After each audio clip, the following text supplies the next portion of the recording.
আসন্ন ত্রয়োদশ জাতীয় সংসদ নির্বাচনকে সামনে রেখে বর্ডার গার্ড বাংলাদেশ একটি পেশাদার, শৃঙ্খলাবদ্ধ ও নিরপেক্ষ বাহিনী হিসেবে দায়িত্ব পালনে সম্পূর্ণরূপে প্রস্তুত রয়েছে। নির্বাচনকালীন দায়িত্ব পালনের ক্ষেত্রে গণপ্রজাতন্ত্রী বাংলাদেশ সরকার ও মাননীয় নির্বাচন কমিশনের প্রদত্ত সকল নির্দেশনা বিজিবি কর্তৃক কঠোরভাবে অনুসরণ করা হচ্ছে। নির্বাচন প্রক্রিয়া অবাধ, সুষ্ঠু, নিরপেক্ষ ও গ্রহণযোগ্য করার লক্ষ্যে বিজিবি রাজনৈতিকভাবে সম্পূর্ণ নিরপেক্ষ থেকে সকল রাজনৈতিক দল ও প্রার্থীর জন্য সমান সুযোগ অর্থাৎ লেভেল প্লেয়িং ফিল্ড নিশ্চিত করতে সহায়ক ভূমিকা পালন করবে। একই সাথে ভোটারগণ যেন নিরাপদ, শান্তিপূর্ণ ও ভয়মুক্ত পরিবেশে তাদের ভোটাধিকার প্রয়োগ করতে পারেন সে লক্ষ্যে বিজিবি সর্বোচ্চ সতর্কতা ও নিষ্ঠার সাথে দায়িত্ব পালন করবে ইনশাআল্লাহ। নির্বাচনকে কেন্দ্র করে সীমান্ত এলাকায় সার্বিক নিরাপত্তা ব্যবস্থা আরও জোরদার করা হয়েছে। এই সময় যেন কোনো ধরনের চোরাচালান, অনুপ্রবেশ, মাদক ও অস্ত্র পাচার কিংবা অন্য কোনো সীমান্ত সংক্রান্ত অপরাধ সংগঠিত হয়ে নির্বাচন প্রক্রিয়ায় বিরূপ প্রভাব ফেলতে না পারে সে বিষয়ে বিজিবি অতিরিক্ত সতর্কতা ও তৎপরতার সাথে দায়িত্ব পালন করছে। সীমান্ত এলাকায় টহল, নজরদারি ও গোয়েন্দা কার্যক্রম আগের থেকে জোরদার করা হয়েছে এবং সকল প্রকার অবৈধ কার্যক্রম প্রতিরোধে কার্যকরী ব্যবস্থা গ্রহণ করা হচ্ছে।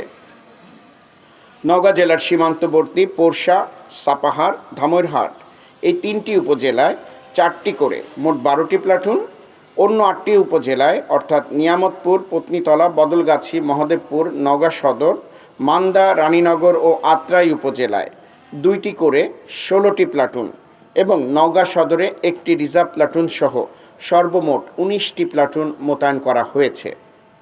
14 বিজিবি ব্যাটালিয়ন নওগাঁ জেলার 3টি সংসদীয় আসনের অন্তর্ভুক্ত পোরশা, সাপাহার, নিয়ামতপুর, পত্নীতলা, ধামইরহাট, বদলগাছি ও মহদেবপুর এই 7টি উপজেলায় 7টি বেস ক্যাম্প স্থাপনের কার্যক্রম ইতিমধ্যেই সম্পন্ন করেছে। অবশিষ্ট 3টি সংসদীয় আসনের অন্তর্ভুক্ত 4টি উপজেলা অর্থাৎ নওগাঁ সদর, মান্দা, আত্রাই ও রানীনগরে 16 বিজিবি ব্যাটালিয়ন 4টি বেস ক্যাম্প স্থাপনের কাজ শেষ করেছে। এর পাশাপাশি সীমান্তের সকল বিওপিতে স্ট্রাইকিং রিজার্ভ ফোর্স প্রস্তুত থাকবে। নওগাঁ জেলায় সর্বমোট 750 জন বিজিবি সদস্য মোতায়েন থাকবে ইনশাআল্লাহ। উল্লেখ করা যেতে পারে যে নওগাঁ জেলার সীমান্তবর্তী পোরশা, সাপাহার ও ধামইরহাট উপজেলায় বিজিবি এককভাবে নির্বাচনকালীন দায়িত্ব পালন করবে, অর্থাৎ এই উপজেলাগুলোতে সেনাবাহিনী আসছে না। এবং বদলগাছি, নিয়ামতপুর, মহদেবপুর, পত্নীতলা, মান্দা, নওগাঁ সদর, রানীনগর ও আত্রাই এই উপজেলাগুলোতে সেনাবাহিনীর সাথে যৌথভাবে নিরাপত্তা ও আইনশৃঙ্খলা রক্ষার্থে দায়িত্ব পালন করবে।